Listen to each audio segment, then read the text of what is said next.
En el verano de 1871 se formaron unos motines violentos en las calles de San Juan que duraron varias noches. Y cuando digo violentos es que aparentemente estaban hasta arrancando los adoquines de la calle y tirándoselos a la gente. Una de las noches de estos sucesos le tiraron piedras desde los techos de una casa en la calle del Cristo a los militares que estaban pasando por ahí. Pero para saber quiénes eran estos revoltosos que estaban formando estos motines en San Juan, para entender cuáles eran sus motivaciones, para entender qué era lo que estaba pasando, hay que darle un trasfondo a esta historia como que bastante grande, pienso yo. Eh, Porque la historia del motín como tal, pues es la historia del motín, pero como que por la naturaleza de lo que es, y lo van a entender mientras se los estoy contando, pues yo pienso que hay que hay que ponerlo en su debido contexto, ¿verdad? Obviamente yo creo que ese es el caso con cualquier historia, pero lo que quiero decir es que en este caso, pues el contexto yo pienso que es bastante grande, bastante denso. Esto va a ser la historia, lo que yo les voy a contar en verdad es la historia de como un año y medio en la historia de la política de Puerto Rico. Un año y medio bastante trascendental y en verdad la historia que les voy a contar cubre un periodo de tiempo más largo todavía, no es simplemente un año y medio, pero o sea, es el motín de las pedradas y el contexto del motín de las pedradas y el contexto de ese contexto casi es lo que les voy a estar contando. Pero nada, vamos para adelante, ok. 6 días antes del Grito de Lares, el 17 de septiembre de 1868, estalló en España la Revolución de Septiembre, también conocida como la Revolución Gloriosa. O sea, el Grito de Lares es el 23 de septiembre, la Revolución Gloriosa es el 17 de septiembre, 6 días antes. O sea que estas dos cosas están pasando más o menos al mismo tiempo. La Revolución Gloriosa fue que un grupo de políticos y militares que estaban descontentos con la monarquía se alzaron en armas para destituir a la reina Isabel II y pues fueron victoriosos. O sea, lograron lo que querían hacer, la terminaron destituyendo. El 8 de octubre de ese año, los revolucionarios formaron una junta provisional de gobierno encabezada por los generales Francisco Serrano, que era el presidente, y Juan Prim, que era el ministro de Guerra. La Junta convocó la formación de unas cortes constituyentes para redactar una nueva constitución. Y este gobierno provisional además también determinó que desarrollaría en las colonias una política de tendencia asimilista, como nos dice Tomás Arramía. Les voy a explicar ahorita lo que significa asimilista. Eh, el 30 de diciembre de ese año, o sea, ya estamos bajo el gobierno provisional, el 30 de diciembre de ese año llegaba a Puerto Rico un nuevo gobernador, que era el teniente general José Laureano Sanz y Pose, que él fue parte de la Revolución Gloriosa. Sanz era un tipo súper conservador y durante su gobierno él persiguió a los liberales, resultando en muchos arrestos y destierros.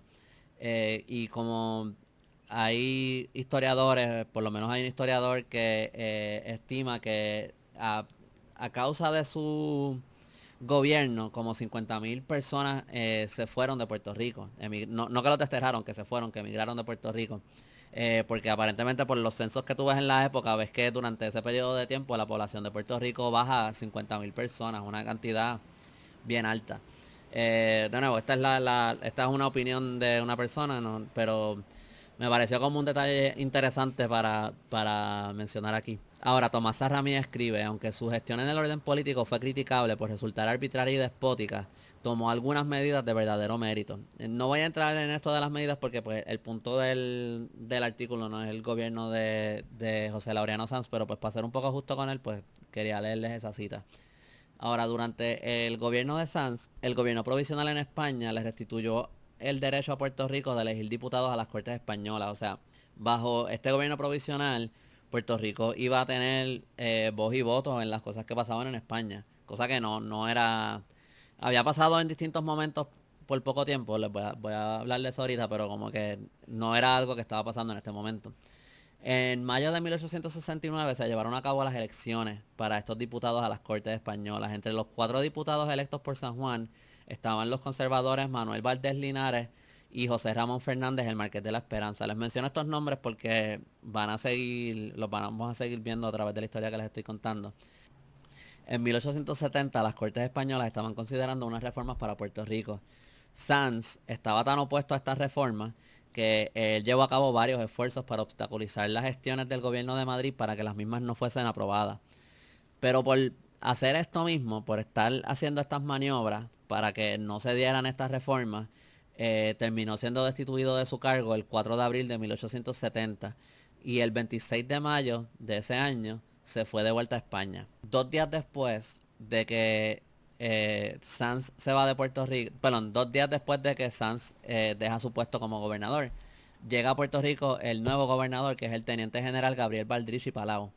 Baldrich era, él mismo se denomina como liberal, o sea, esto no es yo diciéndolo, él mismo se nombraba liberal.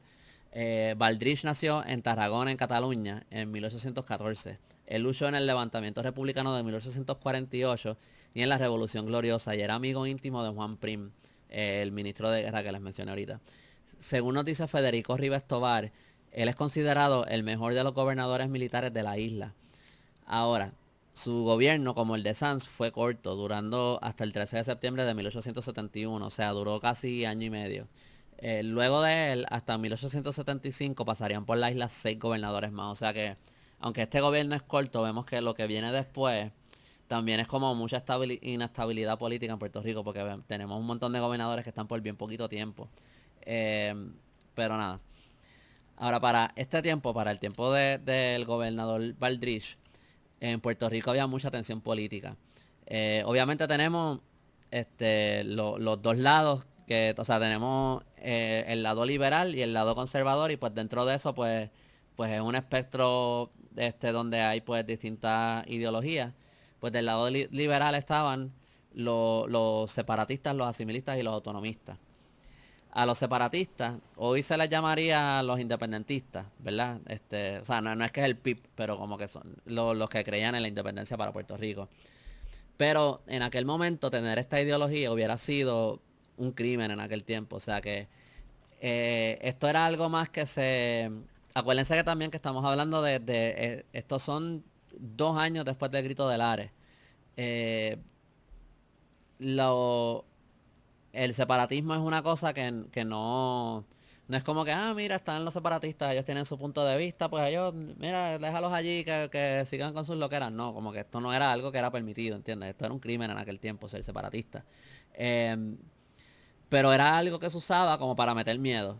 Que yo creo que es algo que a lo mejor suena familiar, ¿verdad? Es como que, estas personas, es que ellos son unos separatistas, es que ellos lo que quieren es... Bueno, vamos a entrar en eso después, así que no les voy a... Para no repetir tanto las cosas, pero vamos a ver eso, que es algo que se usa más como para meter miedo. Porque de nuevo, como era un crimen, pues ellos en los discursos que vamos a estar discutiendo en esta historia, pues ellos como que no figuran mucho, figuran más como que otras personas hablando de ellos. Eh, Estaban también los asimilistas. Los asimilistas creían que Puerto Rico debía tener los mismos derechos y la misma representación que las provincias españolas. Esta política que se originó entre alrededor de como 1809 y 1810, o sea, esto no es una cosa nueva que surge en este periodo de tiempo. Pues esta política era apoyada por el gobierno provisional español. O sea, esto era lo que en España querían hacer con las colonias en América. También estaban entonces los autonomistas, que esta es una idea que nació en 1823, aparentemente. Ellos abogaban por tener una relación con España similar a la que Canadá tenía con Inglaterra en aquel periodo, en aquel tiempo. O sea, porque ellos hablan de... Esto no es una comparación que yo estoy haciendo sobre lo que Canadá tiene hoy día con Inglaterra. Es lo que decían, lo que dicen estas personas en la época, lo que están diciendo los autonomistas en la época. Pues ellos querían algo similar a lo que tenía Canadá con Inglaterra en ese momento. O sea, bajo este concepto, la isla tendría más poderes de autogobernanza sin romper sus vínculos con la península. Dicho de otra manera, el autonomismo le iba a permitir a Puerto Rico desenvolver un régimen de instituciones libres, conservando con su antigua metrópoli un lazo de unión más civil que militar y más económico que político. Eso nos dice Lidio Cruz Monclova. En un momento, hasta el mismo Juan Prim, de nuevo, el ministro de Guerra, no sé si les canse que esté repitiendo las cosas, pero como sé que van a ser varios nombres a través del video, eh, Juan Prim, el ministro de Guerra en el gobierno provisional, se había expresado a favor de la autonomía en un momento, pero cuando llegó al poder, pues cambió, se volvió asimilista. En el otro lado del espectro político estaban los conservadores. Y aquí se puede ver, por lo menos en términos de lo que es relevante para esta historia, tenemos dos tendencias dentro del conservadurismo. Están los que eran los conservadores más moderados o templados, como le llamaban también, que era como que ellos más o menos, como que ellos se inclinaban hacia un asimilismo, pero era algo como más limitado, no es lo que quieren los liberales, que es un asimilismo completo. Ellos eran como que sí, pero como que no tanto. Y estaban entonces también los conservadores más extremos o puros, que le llamaban así, conservadores puros, que básicamente lo que querían, y de nuevo, vamos a ver esto después en la historia, pero ellos básicamente querían que las cosas se quedaran como estaban. O sea, ellos no querían ninguna reforma ninguna de las reformas que se estaban discutiendo, ellos no querían nada de eso. Ok. Cuando Baldrich asume la gobernación de la isla, él dio un discurso inaugural. Les voy a compartir un cantito de ese discurso, nada más porque me pareció interesante. El discurso es más largo. Pero él dice: no olvidéis que no siempre las camarillas y parcialidades que giran alrededor de las autoridades y a cuyas aspiraciones interesadas cree la generalidad de las gentes que obedecen los actos de los poderes son siempre productos de las simpatías o de reglas premeditadas de conducta. Generalmente acontece que la indiferencia de los unos, la modestia exagerada de otros y la malentendida misión de sus deberes en los más dejan que los más osados sean los únicos que dan aires de poseer la confianza que tal vez no han alcanzado. La cooperación de todos reclamo y todos por igual pueden y deben acercarse a la autoridad. O sea, él aquí está diciendo, básicamente, muchas veces las personas que llegan a tener un puesto de autoridad, un puesto de poder, no necesariamente son las personas que se merecen estar ahí. Y lo otro que él dice es que básicamente, o sea, en esta cita que le estoy leyendo, lo otro que él está diciendo es que todo el mundo del país puede y debe acercarse a la autoridad. O sea, que todo el mundo pueden como que comunicarse con él. Y pues este tipo de cosas que se ven en su discurso, o sea, ya desde el momento de su inauguración, estamos viendo, o sea, la diferencia drástica entre Baldrich y Sanz. Sanz era muy querido por los conservadores en Puerto Rico. Y pues para los conservadores, Baldrich, ellos lo ven como una amenaza. Desde este discurso se ve un cambio bien drástico en la política de la isla. Y esto a ellos no les gusta mucho. So, 2 días después de su inauguración, Baldrich publicó en la Gaceta de Puerto Rico. La Gaceta de Puerto Rico era el periódico oficial del gobierno. Que él iba a recibir en audiencia todos los días de trabajo de 2 a 4 p.m. a toda persona que quisiera reunirse con él. O sea, él no solamente le está diciendo a la gente, sí, sí, mis puertas están abiertas, acérquense a la autoridad, qué sé yo. Él literalmente está como que invitando a la gente a que vaya y hablen con él. Una semana después de eso, él salió a visitar los pueblos del interior para ver más o menos las condiciones de Puerto Rico más allá de San Juan, ¿verdad? Para conocer el país. Cuando Baldrich regresó a San Juan, él estaba convencido de que Puerto Rico estaba tranquilo. Y, o sea, tranquilo en el sentido de que es pacífico, como que no hay una revolución pasando, no hay una revolución a punto de pasar. Y pues él decidió entonces levantar las penas a todos los desterrados del mes de abril de 1870. Y un poco después de esto, Baldrich abolió la censura a la prensa que había impuesto el general Sanz. El general Sanz había puesto una... La prensa siempre había censura desde antes, pero Sanz había puesto una censura mucho más intensa. Y by the way, tampoco estamos hablando de que, o sea, para los estándares de aquel tiempo, pues está bien, pues levantó la censura, pero no es que hay libertad de prensa como lo que tenemos hoy día, o sea, tenía sus límites. Se prohibía, por ejemplo, la censura de las autoridades, el tratar sobre la esclavitud y la integridad del territorio, y se imponía al editor la obligación de prestar un depósito y de entregar a las autoridades un ejemplar del periódico antes de repartirse al público. Eso nos dice Cruz Monclova. Ahora, según nos dice Rives Tobar, con todo y estas consideraciones que les acabo de decir, Rives Tobar nos dice que esta fue una de las leyes de prensa más liberales jamás aplicadas a Puerto Rico. Otra acción que tomó el gobierno provincial fue la eliminación del expediente de limpieza de sangre, que requería que toda persona que fuera a ocupar cargos públicos, ingresar en ciertos cuerpos o ejercer algunas profesiones, tenía que probar su pureza racial. Ahora, Díaz Soler nos dice que aun cuando este requisito existía, en realidad no se había puesto mucho en práctica ni en Puerto Rico ni en España. Aunque la eliminación de este expediente se realizó en enero de 1870, o sea, bajo el gobierno de Sanz, no se publicó en Puerto Rico hasta el 13 de abril de 1870, o sea, bajo el gobierno de Baldrich. O sea que también entonces esta es otra medida más que se puede achacar en la lista de estas cosas, como que de estas medidas liberales que están llegando a Puerto Rico bajo el gobierno de Baldrich. A instancias de los ministros de ultramar más recientes, como Segismundo Moret Pendergast, el gobierno provisional autorizó medidas que seguían una política colonial más concesiva. En el gobierno de España, el Ministerio de Ultramar era el departamento a cargo de la dirección de las colonias. Gracias a Moret Pendergast, por ejemplo, y les menciono Moret Pendergast, hay otros ministros de ultramar antes que también están pasando ciertas medidas. Más adelante les voy a mencionar otro, pero Moret Pendergast es uno que vamos a seguir viendo a través de esta historia. Gracias a él se promulgó el 27 de agosto de 1870 un decreto para otorgar la amnistía a todas las personas de Puerto Rico que estuvieran sentenciadas, procesadas o sujetas a responsabilidad por delitos públicos de cualquier especie cometidos desde el 29 de septiembre hasta esa fecha. Baldrige también anuló la suspensión impuesta por el general Sanz a la Sociedad Económica de Amigos del País.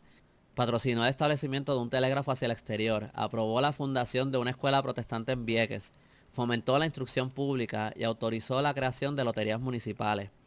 El 24 de octubre de 1870, Baldrige publicó la ley municipal, pero ante la recepción negativa del sector conservador no la puso en vigor. Ahora, aquí yo traté de buscar, entiendo que encontré la ley municipal, por lo menos la de España, me imagino que era lo mismo que se estaba publicando aquí, no sé si habían algunos ajustes, pero no pude encontrar detalles sobre qué era lo de la ley municipal que los conservadores se oponían. Pero nada, esa fue otra de estas medidas que los conservadores no estaban muy felices. Pero pues nada, no se puso en vigor, o sea, se publicó la ley, pero como que se quedó ahí, no se hizo más nada con eso. Ahora, 2 días después de que se publicara la ley municipal, el 22 de octubre se promulgó la ley de la Diputación Provincial.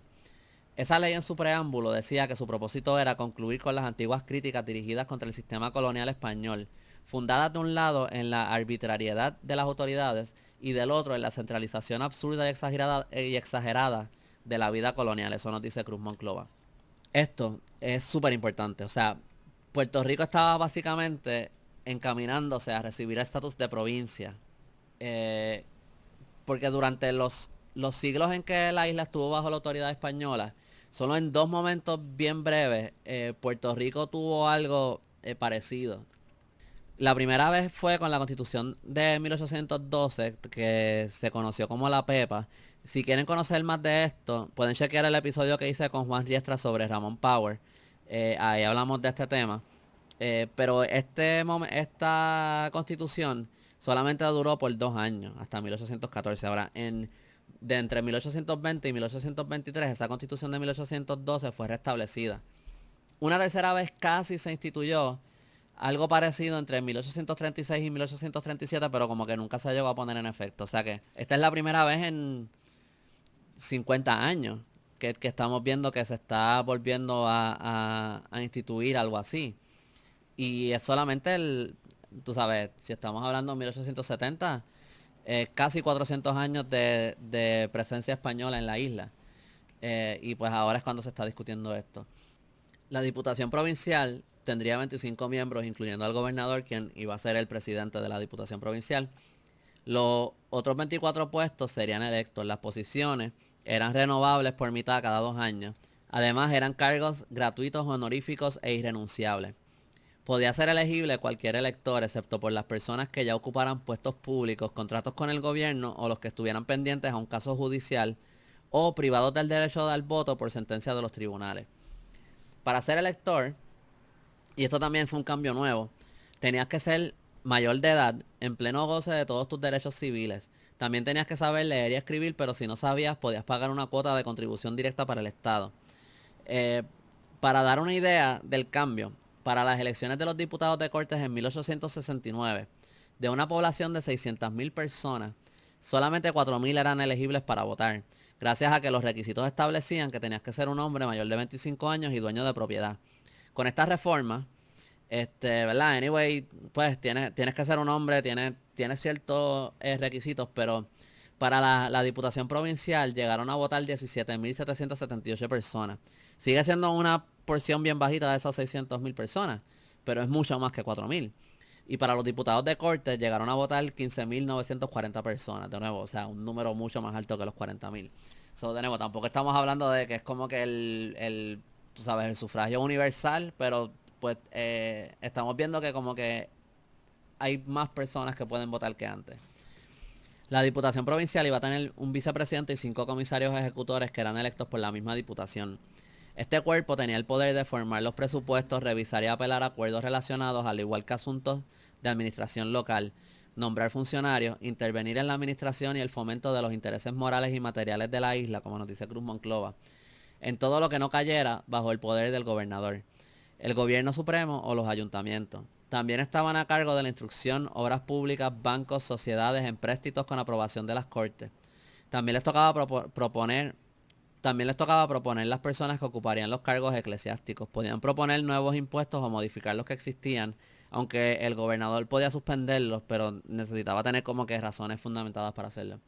Pero el punto es que estos puestos no es tanto, no es tan importante ahora mismo como que acordarnos después las cosas específicas de esto para entender la historia, pero a lo que voy es que estos puestos tenían bastante poder, no era como que una cosa ahí estética que nombran a esta gente y ya, como que iban a tener bastante poder sobre la administración de la isla. O sea que eran puestos importantes.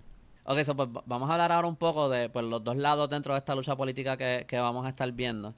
¿Verdad? Ya les expliqué arriba un poco lo que, obviamente de manera súper resumida, pero les expliqué un poco lo que eran los distintos ideales liberales y los distintos ideales conservadores. Pues dentro del sector liberal, ellos estaban bastante motivados por los cambios legislativos que se estaban dando. Y por eso los liberales terminaron organizando una reunión en la calle San Sebastián. Lidio Cruz Monclova nos dice hasta el número. O sea, se reunieron en la calle San Sebastián número 22, el 20 de noviembre, buscando la vía para coordinar sus esfuerzos. A la misma asistieron 150 electores.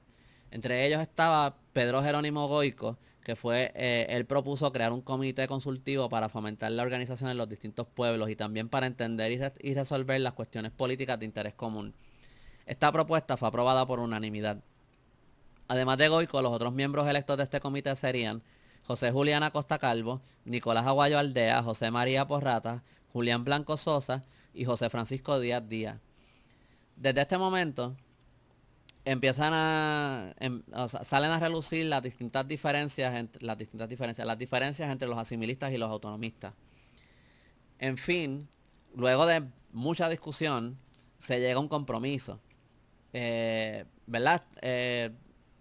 Como el gobierno provisional en España favorecía la asimilación, era el cambio de menos fricción para obtener algún tipo de reformas beneficiosas para la isla. So, para los autonomistas, era básicamente lo que hicieron fue transar y decir, pues mira, vamos a posponer esta meta del autonomismo por ahora y vamos a ir como que en un frente común en reclamo de la asimilación. Además, igual muchos de ellos estaban viendo el asimilismo como un paso en la dirección de la autonomía. O sea, es como que logramos estos derechos de igualdad con las provincias españolas y pues de ahí entonces podemos dar un paso más hacia la autonomía. Julián Blanco Sosa redactó el programa del comité que fue adoptado en noviembre 28. El programa decía: ¿aceptan los liberales reformistas ser conveniente que se trate y resuelva con el criterio liberal a la luz de los principios proclamados por la Revolución de Septiembre sobre todas las reformas en los ramos de administración política, económica, administrativa y social de esta isla? El programa continúa declarando que aceptan la asimilación siempre y cuando sea completa. O sea, si la van a aceptar es bajo la condición de que Puerto Rico tenga igualdad en todos los sentidos con las provincias españolas. Donde único ellos hacen excepción es con el sufragio, donde ellos básicamente están diciendo que ellos están conformes con la ley que les mencioné ahorita de quiénes son las personas que están calificadas para ser electores. Porque parece que en España, ellos dicen que en España el Partido Liberal Reformista Español entendía que así mismo debería ser los derechos de electorales en España. Pero anyway, con este programa es que nace el primer partido político de Puerto Rico, que se llamó el Partido Liberal Reformista. El debate político entre los liberales y los conservadores se puede ver claramente en los periódicos de la época, como por ejemplo El Progreso, La Razón, El Boletín Mercantil y El Eco del Pueblo. Los primeros dos que les mencioné eran liberales y los últimos dos eran conservadores. En particular El Progreso, que fue adoptado como el vocero del Partido Liberal Reformista, y El Boletín Mercantil van a ser bien importantes en esta historia. Ok, ahora vamos para los conservadores. El 24 de noviembre, los conservadores moderados se enteraron de la reunión de los liberales en la calle San Sebastián y el 25 publicaron un manifiesto que buscaba organizar a los conservadores en un partido y convocaba a una reunión en la calle San Francisco número 34. sea, Lidio Cruz Monclova nos dice de nuevo dónde fue exactamente que se iban a reunir. Entre los autores de este manifiesto estaban Manuel Valdés Linares, que les mencioné ahorita que era uno de los diputados de corte, Lino Damaso Saldaña, Pablo Sáez Aldao, Pablo E. Rodríguez, José Ramón Becerra Gárate, Luis Antonio Becerra Delgado, Pedro Gutiérrez de Arroyo, Francisco de Paula Acuña Paniagua, Manuel de Jesús Galván, Leonardo I. Garavides, Jacinto García Pérez y Vicente Fontán Mera. En el manifiesto decían que si estabas de acuerdo con ellos en estos 4 puntos, estabas invitado a la reunión. La primera era aceptar ser conveniente que se trate y resuelva sobre todas las reformas en los ramos de administración política, económica, administrativa y social de esta isla. 2. Aceptar el principio de asimilación en política con la madre patria en cuanto sea posible, atendida la situación geográfica y el estado social hoy de esta provincia. 3. Aceptar el mismo principio de asimilación en la gestión económico-administrativa de los pueblos a que obedecen igualmente en su esencia las leyes de gobierno, diputación provincial y municipal en vías de planteamiento, si bien con la mayor suma de facultades concedidas a dichas corporaciones o que convenga concederse, según lo exige el bien general. Y el 4. Aceptar la necesidad de que se resuelva cuanto antes el problema social, sin obedecerse a principios exagerados ni teorías halagadoras, conciliándose en cuanto sea dable los intereses generales y particulares y el porvenir de los protegidos. Ahora, yo sé que esto a primera vista suena bastante parecido, suena medio parecido a la propuesta similista de los liberales que se publicaría el 28 de noviembre, o sea, 3 días después. Y de hecho, Cruz Monclova nos dice que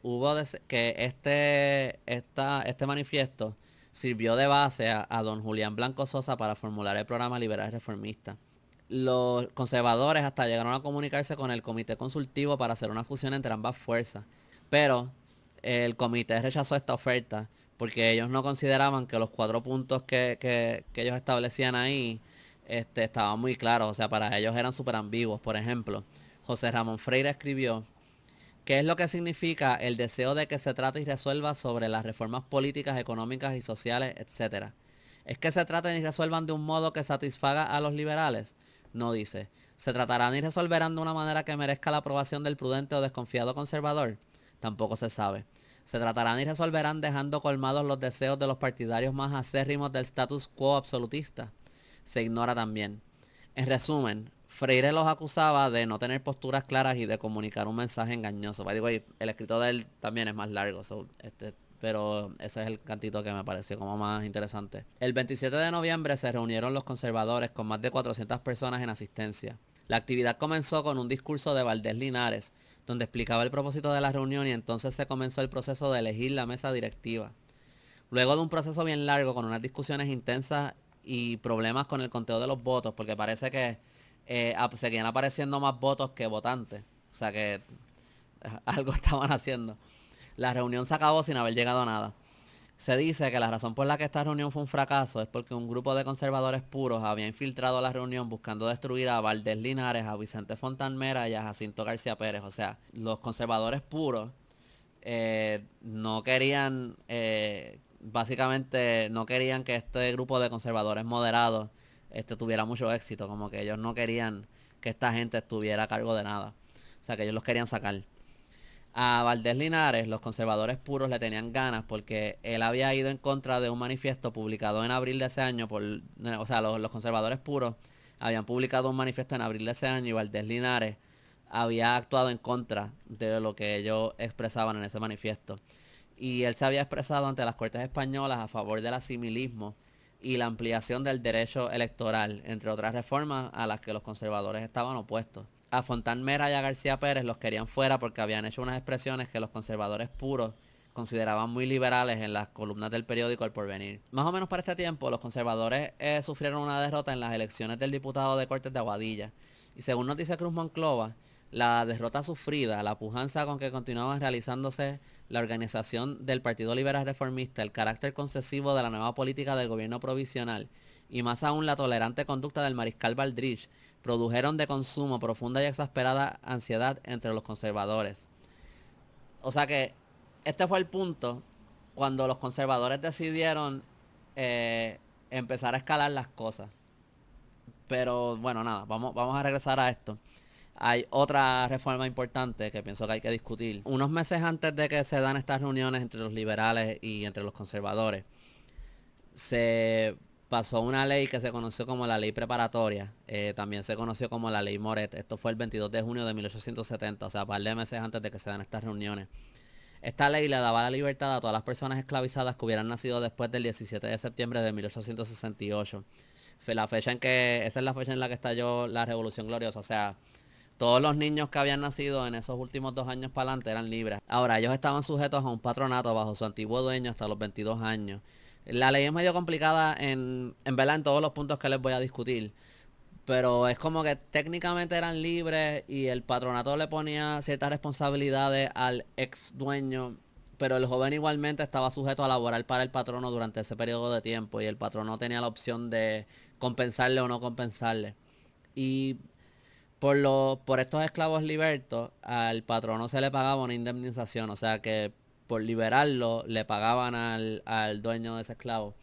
Y también era como que, o sea, tenía la razón de ser también para no separar al niño de la madre y pues entonces tienes el patronato, pero entonces anyway, sigues estando ahí en las tierras del esclavista, ¿verdad?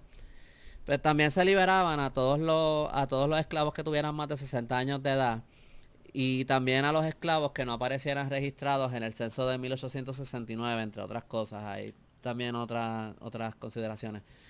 Por esto no había indemnización, o sea, si eras mayor de 60 años o si no aparecías registrado en los censos, por eso no le daban indemnización al dueño. También se establecía un año de patronato para estas personas, o sea, era como un periodo de transición de la esclavitud a la libertad. También se dice que para los mayores de 60 años esta ley era como una espada de doble filo porque por un lado, pues sí, te liberabas de la explotación laboral forzada, pero por otro, también estamos pensando que esto es los 1800, no es hoy día, ¿verdad? No es la salud de hoy día y no es el, el, el lo que vivían los esclavos, no es la comodidad que vivimos nosotros hoy día. O sea que la espada de doble filo aquí es que está separando a estas personas de sus familias en un momento de su vida donde probablemente más necesitaban el apoyo de su familia. La ley abolía también los azotes y todo tipo de pena corporal. Y de nuevo, como les dije, la ley es más complicada de lo que les estoy explicando aquí. Les estoy contando los puntos que me parece que son los más relevantes, los más importantes, los más que resaltan. Pero pues tiene como un montón de condiciones, un montón de cosas. Eh, la ley Moret se terminó publicando en Puerto Rico el 1 de noviembre. O sea que ya cuando se publica en Puerto Rico estamos como 20 días, ¿cuántos? 21 días antes de que se da la reunión de los liberales en la calle San Sebastián. Esta ley fue súper controversial en su momento. Para los abolicionistas era una ley muy tímida. O sea, le concedía libertad a algunas personas, pero no terminaba por completo la práctica de la esclavitud. Y como ven, esta manera de abolirla como a media, era como que traía como que otros problemas y otras complicaciones por la manera en que lo estaban haciendo. Como que no era como una buena ejecución. Ahora sí, como se dice, se llama ley preparatoria, porque el plan de la ley era como que en aquel momento era como que pues vamos a ir poco a poco transicionando a la abolición de la esclavitud. Pero era como que, no sé. Ahora, quienes se oponían a la abolición, obviamente estaban en completa oposición a esta legislación. El Marqués de la Esperanza fue uno de los que se expresó en contra de esta ley en España y como nos dice la doctora Ivona Costa, para los esclavistas la mano de obra del trabajador libre no tenía la seguridad que proveía la esclava, pues a los jornaleros no se les podía obligar a trabajar a todas horas y sin paga. Por otro lado, Luis G. Díaz Soler nos dice que los dueños de esclavos lograron burlar de tantas maneras la ley Moret que hubo esclavos que comenzaron a cometer delitos con el propósito de ser ejecutados o enviados a la cárcel para salir de la esclavitud. Aparte de eso, él nos dice que también es bien interesante porque es como que podemos ver dentro de los esclavistas, los dueños de esclavos, dos perspectivas distintas de esta ley. Porque como nos dice Díaz Soler, esta ley recibía los elogios de los esclavistas porque en ella se garantizaba la esclavitud de generaciones presentes y futuras hasta cumplir los 22 años. O sea que algunos de ellos estaban súper cómodos con la ley porque en verdad lo que estaba era como que básicamente asegurándole a estos esclavos por 22 años más. O sea que es casi como que en este punto para ellos es como que bueno, pues la abolición de la esclavitud no está tan cercana.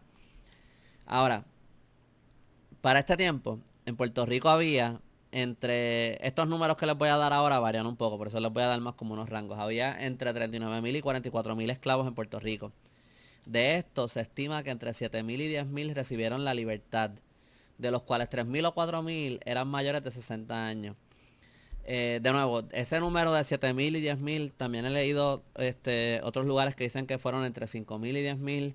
No hay un número exacto de cuántos recibieron la libertad gracias a la ley Moret. Hubo casos donde los esclavistas se rehusaban a liberar a sus esclavos, como fue el caso de una mujer en la hacienda La Esperanza en Manatí, que denunció que el mayordomo la acusó de tener un certificado de nacimiento falso para no darle la libertad, a pesar de que tenía más de 60 años. Y esto, by the way, si van a la hacienda La Esperanza en Manatí, que hay un tour, uno puede ir y cogerlo. Tienen como ¿cómo se llama eso? Tienen como una tela bordada donde tienen como testimonios de algunos de los esclavos que trabajaron allí en esas tierras. Y uno de esos testimonios es este que les estoy diciendo ahora. Ah, by the way, la hacienda La Esperanza en Manatí es la hacienda del Marqués de la Esperanza que les mencioné antes en el video. Parece que gracias a la insistencia de algunos esclavistas se hizo una rectificación del censo de 1869 que, como nos dice Díaz Soler, privó de la libertad a muchos sexagenarios mediante la alteración de las fechas de nacimiento.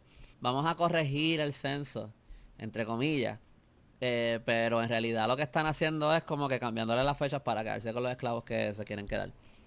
Otros esclavistas no esperaron a que entrara en vigor la ley para otorgar la libertad a los esclavos menores de 20 años y mayores de 60 que les costaban más de lo que rendían. Sin embargo, a Valdrich se le llegó a acusar de negligencia en torno a la aplicación de la ley. O sea, como que se pasó la ley y pues como que no hizo tanto para asegurarse de que de verdad estos dueños esclavistas estuvieran actually haciendo lo que, siguiendo la ley como se suponía, o siguiéndola estrictamente. Y pues como destaca Díaz Soler, la ley trajo una mayor desmoralización a las Antillas, constituyó un abuso de la buena fe y un engaño más a los hombres honrados de Puerto Rico. Los ricos, apegados a los intereses materiales, no solamente coartaban la libertad de los negros, sino que obstaculizaban la emancipación política de la isla. Uno de los miedos más grandes, entre algunas personas por lo menos, ¿verdad?, era que el movimiento separatista volviera a tomar fuerza en la isla. Esto se ve, por ejemplo, en la prohibición de la prensa de discutir el tema de la independencia. Manuel Becerra Bermúdez, quien fue ministro de Ultramar hasta marzo de 1870, decía que era urgente aplicar las reformas a Puerto Rico para que éstas lleguen oportunamente, para que no cunda la desesperación y para que no sean atendidos los consejos de Betances. El gobernador, los diputados a corte y los liberales en general se pasaban diciéndole al gobierno en España que el movimiento separatista era pequeño o inexistente en la isla. O sea, tenían que seguir asegurándoles de que otorgarle derechos y libertades a Puerto Rico no iba a significar la pérdida del territorio. Los conservadores, por el otro lado, decían lo opuesto. Según ellos, el movimiento separatista era grande y peligroso y las reformas que otorgaban ponían en riesgo la autoridad española en la isla. Becerra Bermúdez llevaba desde 1869, o sea, de nuevo estoy brincando para atrás en tiempo, estamos hablando de cuando él es el ministro de Ultramar antes de Moret. Él llevaba intentando pasar un proyecto de constitución para Puerto Rico. Entre los opositores de este estaba el exgobernador Sanz, quien continuaba en comunicación con los conservadores de la isla y cabildeaba por sus intereses en España. O sea, Sanz dejó de ser gobernador, regresa a España, es removido de su puesto como gobernador. Regresa a España y estando en España, él sigue en contacto con los conservadores acá en Puerto Rico y él está cabildeando por sus intereses en España, por los intereses de los conservadores de Puerto Rico. Sanz escribió el 11 de marzo de 1870 que si se aprobaba el proyecto, la isla se perdería del modo y por las mismas causas que México. O sea, por ponerlo bien simple, Becerra Bermúdez empujaba cambios para no perder la isla y Sanz se oponía a los cambios para no perder la isla. O sea, es como que los dos están diciendo haz lo que yo te digo o vas a tener el mismo resultado, no importa cualquiera de las dos que tú les hagas caso. Pues anyway, la cita del general Sanz continúa. Si a pesar del sistema preventivo que ha empezado a establecerse en las Antillas, la propaganda separatista ha sido tan eficaz que ha dado por resultado la rebelión en Cuba y la sedición en Lares, cuya importancia no ha de medirse por el número sino por la significación, es fácil prever cuáles han de ser los resultados de un cambio radical en política, de la plenitud de derechos civiles que, con una segura impunidad, han de utilizarse para los fines de la independencia. El escrito completo de Sanz es larguísimo. Eso, de nuevo, obviamente les estoy citando un cantito. Otra opinión en este asunto que me gustaría resaltar vino del fiscal de la audiencia territorial. Cruz Monclova nos dice que declaraba que si se aprobaba el proyecto de constitución y se acostumbraba a la gente de Puerto Rico a discutir y resolver libremente sobre sus propios intereses, se les facultaba para proponer y nombrar funcionarios y se les otorgaban libertades políticas y administrativas. Consideraba que la independencia se haría por sí sola y a ella seguiría la inmolación de los españoles por las falanges semisalvajes de negros y mulatos que había en la isla. O sea, este tipo estaba diciendo que si nos daban libertades políticas, como él dice, sus palabras, los semisalvajes negros y mulatos iban a quemar vivos a los españoles. Cuando Becerra Bermúdez abandonó el puesto de ministro de Ultramar, el proyecto de la Constitución se detuvo. Morel lo retomaría y le haría unas modificaciones. Luego de unos largos debates, Morel decidiría posponer el proyecto. Entre los opositores del mismo estaba de nuevo, el Marqués de la Esperanza. El Boletín Mercantil, por su parte, celebró en sus páginas que este proyecto se pospusiera, diciendo: creemos que el gobierno ha obrado con prudencia. Siga con esa prudencia y las Antillas españolas tendrán mucho que agradecerle. Por otro lado, tenemos al liberal Rafael María de Labra hablando sobre Puerto Rico, ¿verdad?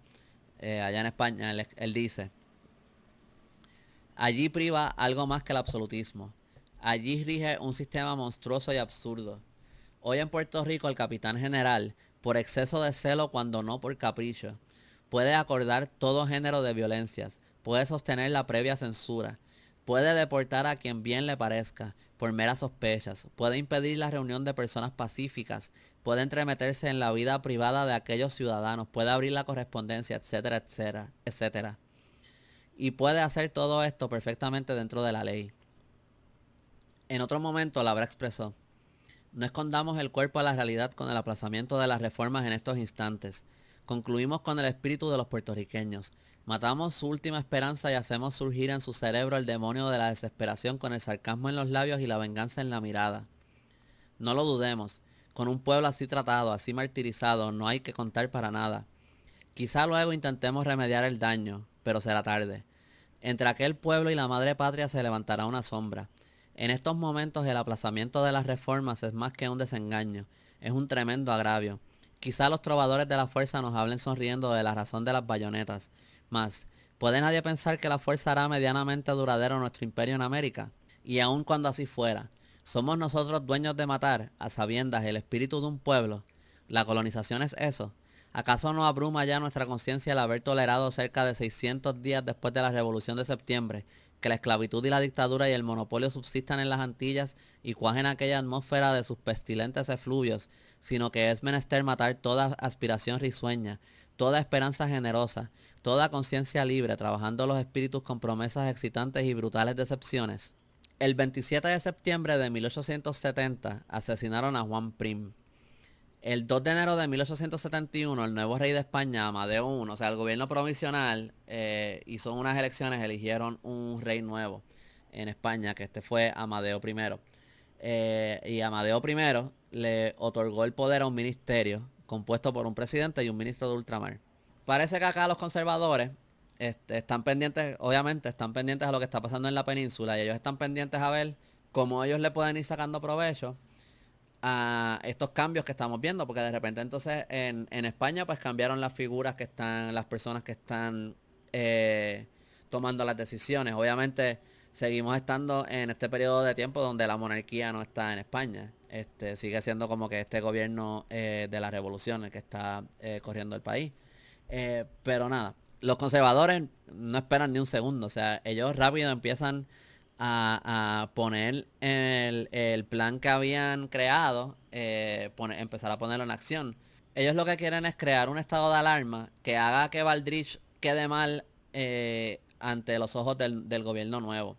Y 2 días después de que muere el Juan Prim, ¿verdad? El que era amigo de Valdrich, el Eco del Progreso y El Español, unos periódicos en Madrid que estaban al servicio de los conservadores, sale un suelto en el que se afirmaba que muchos peninsulares residentes en Puerto Rico estaban liquidando sus bienes para abandonar la isla con motivo de hallarse tan entregado el mariscal Valdrich al influjo de los puertorriqueños filibusteros que en ocasión de una visita oficial a Ponce, centro del filibusterismo, dicen ellos, estos habían obsequiado con una serenata, durante la cual se había tocado el himno de la Revolución de Lares, una danza nombrada la borinqueña, que no sabemos quién inventó, decía el suelto, y que no queremos oír como españoles, y que allí también se habían dado repetidas vivas a la República, la Independencia y al famoso insurgente Betances, que ha sido constantemente el jefe de los separatistas de la isla. O sea, esto es lo que están diciendo los periódicos conservadores en España para meter miedo sobre lo que está pasando en Puerto Rico y adelantar su agenda conservadora. En Puerto Rico, el Boletín Mercantil rápido cogió y republicó ese escrito en sus páginas acá. Ahora, Baldrich rápido respondió en la Gaceta de Puerto Rico, de nuevo el periódico oficial del gobierno, llamando el reportaje una infame injuria que falta a la verdad y a la conciencia. Asimismo se expresó el Ayuntamiento de Ponce, los comités de los pueblos, los periódicos liberales y hasta los mismos músicos que tocaron en la actividad, todos diciendo esto que se está reportando es mentira. Y pues nada, no sé qué impacto tuvo eso en España, pero nada de esto. Pero al final los conservadores no lograron su objetivo porque el nuevo gobierno bajo Amadeo I confirmó a Baldrich como gobernador de la isla, o sea que Baldrich permaneció como gobernador aquí. Esto no fue suficiente para sacarlo de su puesto. Ok, ahora, después de que pasa todo esto, el 17 de enero, Baldrich convocó la elección para la Diputación Provincial que se iba a celebrar del 6 al 8 de febrero. En respuesta, Valdés Linares volvió a el conservador moderado que trató de hacer una reunión y los conservadores puros fueron y le formaron un revolú y no lograron nada en la reunión, ¿verdad? Pues Valdés Linares convocó una vez más a los conservadores a una reunión para volver a tratar de organizarlos. Pero como pasó la última vez, la reunión fue un fracaso.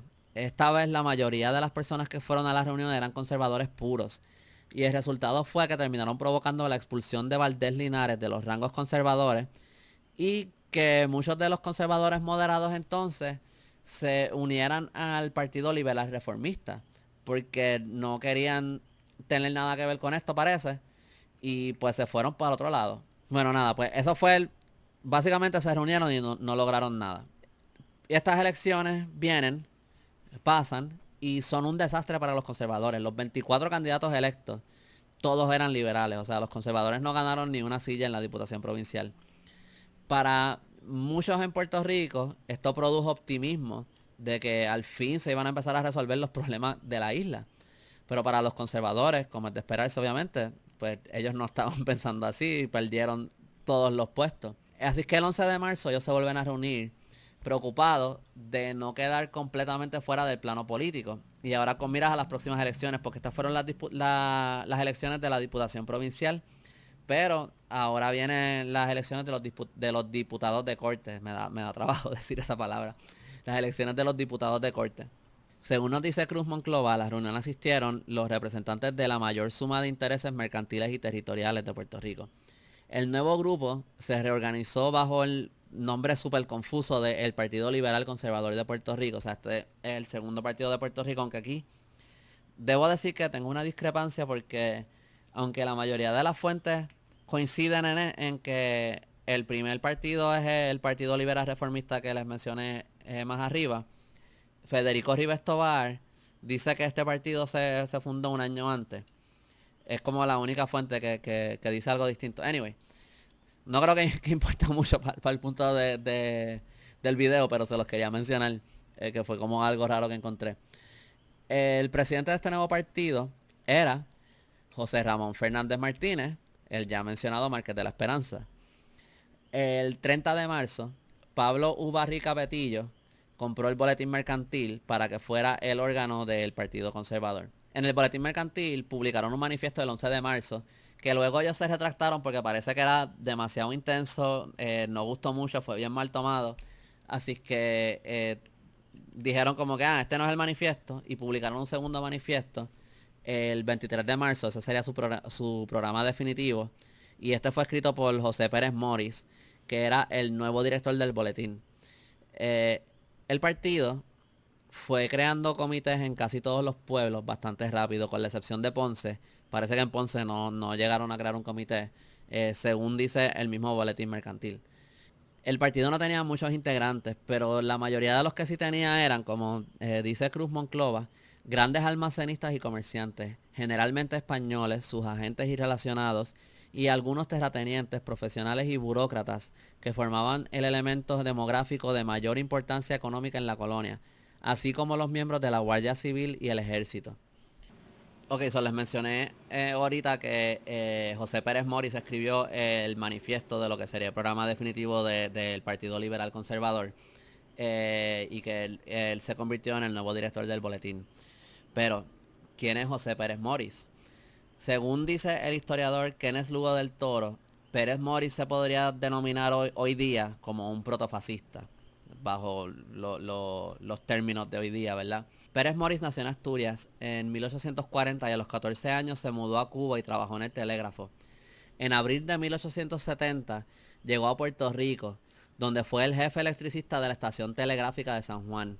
Fue allí que lo descubrió el Marqués de la Esperanza y en poco tiempo Pérez Moris comenzó a colaborar con el Boletín Mercantil, donde publicaba bajo el seudónimo Un Suscriptor, hasta que finalmente se convirtió en el director en 1871. Según una descripción de la época, Pérez Moris era bajito, ancho y tenía una cabeza demasiado grande. Por eso le decían tachuela. Para que tengan una idea de quién él es, en 1874 le denegó un permiso a Valdoriotti de Castro para hacer una universidad politécnica en Mayagüez. A Betances él le decía un mediquillo y a Ruiz Belvis le decía un abogado sin prestigio. O sea, esto era básicamente un habla mierda de los conservadores. En 1872 él publicó el libro Historia de la Insurrección de Lares, este libro que tengo aquí. Eh, Este libro es una de las fuentes más importantes del grito de Lares que tenemos. Y este libro, interesantemente, o sea, es súper interesante también, yo creo que el hecho de que está escrito por un conservador. El libro está dedicado a José Ramón Fernández Martínez, el Marqués de la Esperanza. Pérez Moris explica que su intención con el libro es contrarrestar la información que los diputados de Cortes le habían comunicado al gobierno español sobre el grito de Lares, ya que minimizaban su impacto y les decían que en Puerto Rico no existía realmente un sentimiento separatista significante.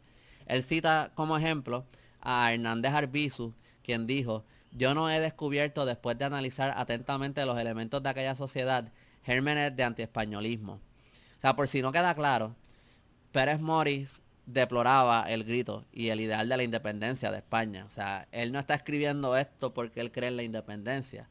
Él está escribiendo esto como una condena. Y él escribe: no hubo separatistas en Puerto Rico. He aquí la base sobre que descansan todas las razones que aducen los reformistas para pedir la constitución más democrática que en monarquía alguna se conoce, para un país que carece de costumbres públicas y que se le quiere hacer pasar de un salto de régimen colonial a uno más radical que el que impera en los mismos Estados Unidos.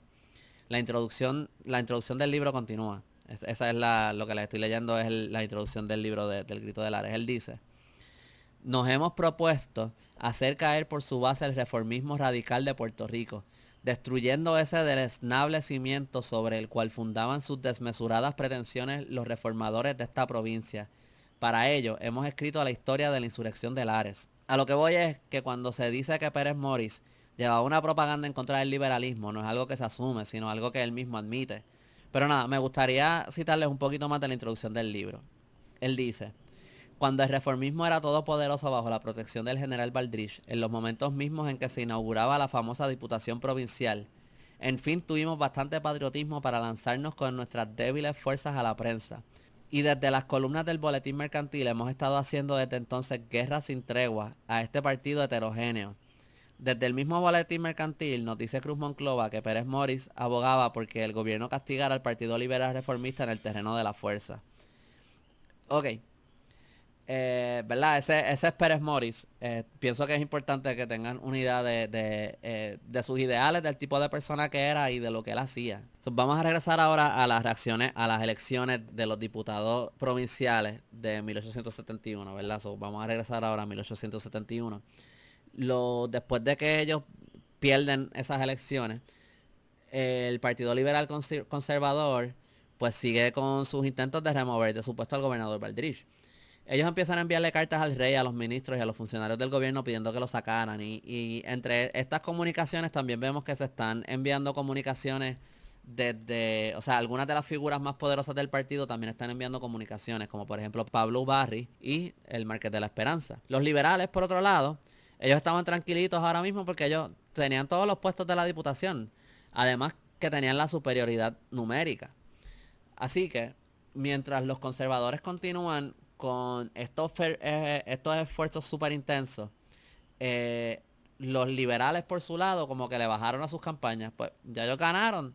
¿Qué más tienen ellos que estar ahí insistiendo y haciendo reclamos? Pues ahora ellos pues ahora tienen los puestos, ahora pues a ver qué van a hacer, ¿verdad? Ahora, de todos los electos a la Diputación Provincial, solo hubo uno que Baldrich no aprobó, que fue Valdoriotti de Castro. Y esto porque cuando se votó en España por Amadeo de Saboya, Amadeo I, el que es el rey de España ahora mismo, Valdoriotti entregó su papeleta en blanco. Los liberales se molestaron con que Baldrich no aprobara su puesto en la Diputación Provincial, pero Valdoriotti decidió renunciar al cargo para evitar un rompimiento entre el partido y el gobernador, ¿verdad? Para que no hubiera problemas entre ellos, pues él decidió, mira, pues olvídate, tú no me quieres aprobar, está bien, yo no voy a pelear esto, yo renuncio. Olvídate, problema resuelto. Y pues él abandona ese puesto.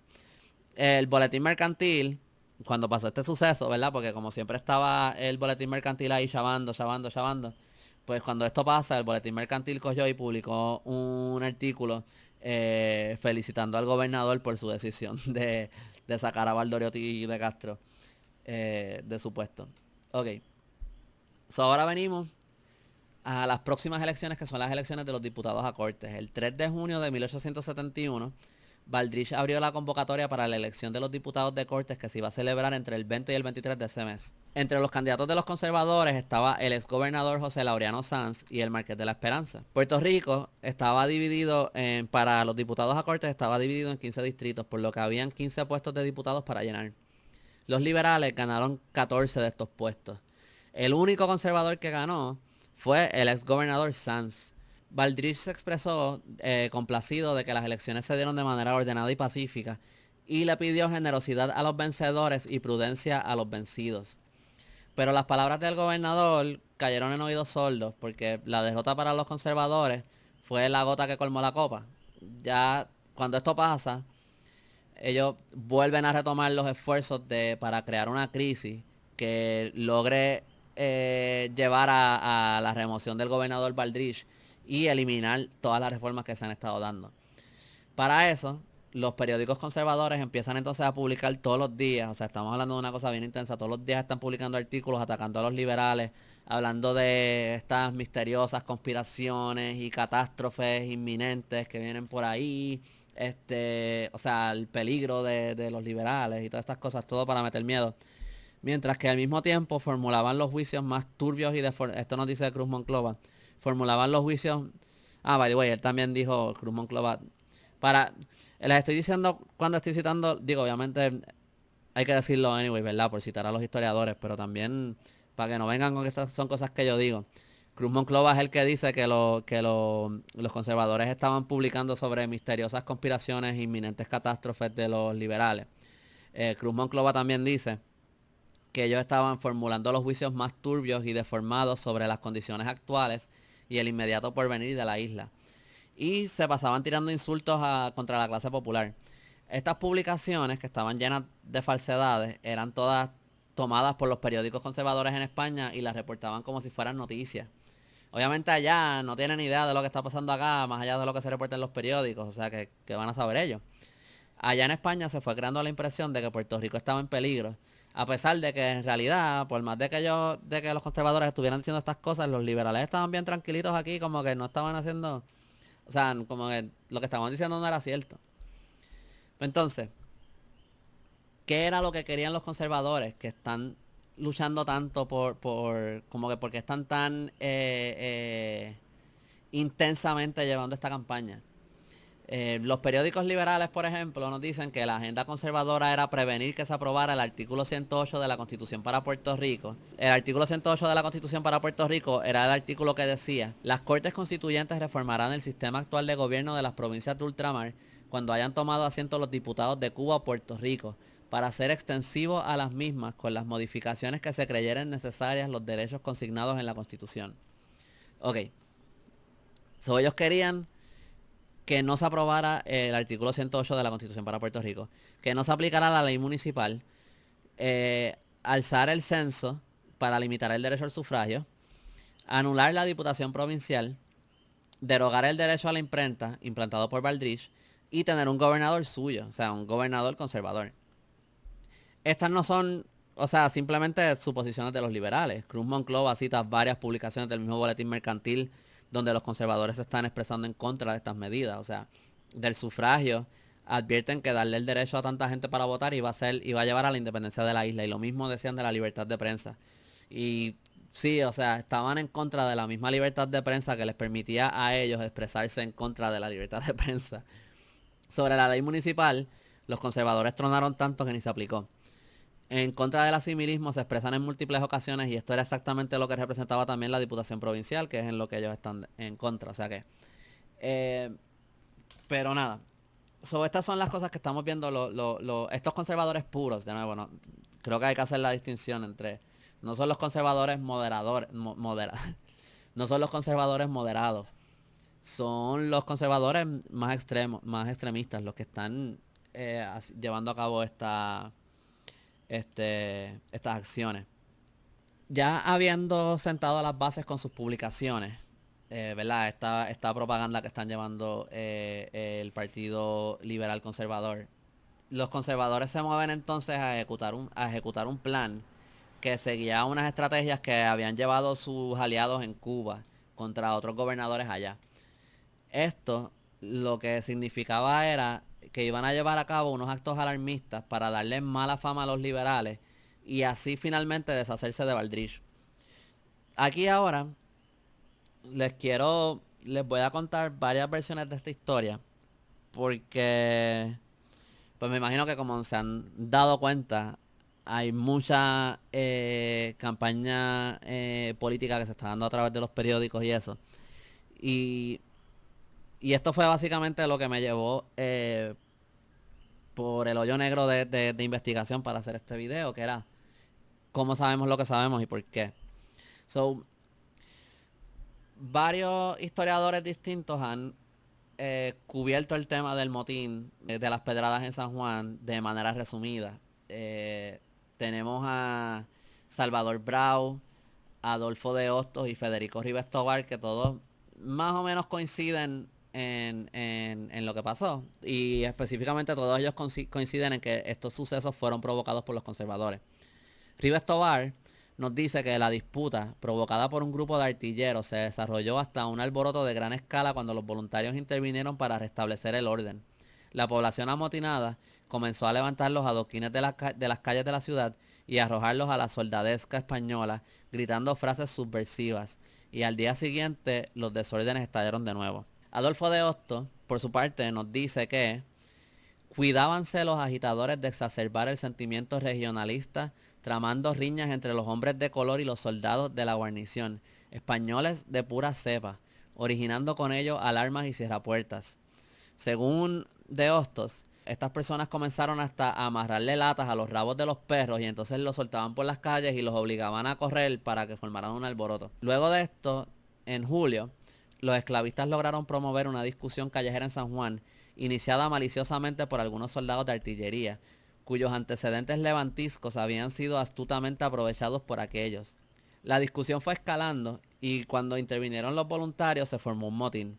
Arrancando los guijarros del pavimento de las calles, la gente empezó a tirárselos a los soldados, mientras daban gritos subversivos. Al otro día pasó lo mismo. Salvador Brau, en su libro publicado en 1904, dice que, exasperados los conservadores con aquella derrota, hicieron blanco de sus iras al general Baldrige, promoviéndole motines callejeros entre los soldados de artillería que se azuzaban contra el paisanaje de la capital y casi rebelándose los voluntarios. Brau debo señalar, creo que es importante, él nació en 1842 y para 1870 estaba trabajando como periodista y aunque él vivía en Cabo Rojo, él colaboraba con los periódicos de San Juan y en 1880 él se mudó en San Juan. O sea que este historiador publicó su libro en 1904, él vivió este periodo de tiempo y él estaba trabajando como periodista en este periodo de tiempo.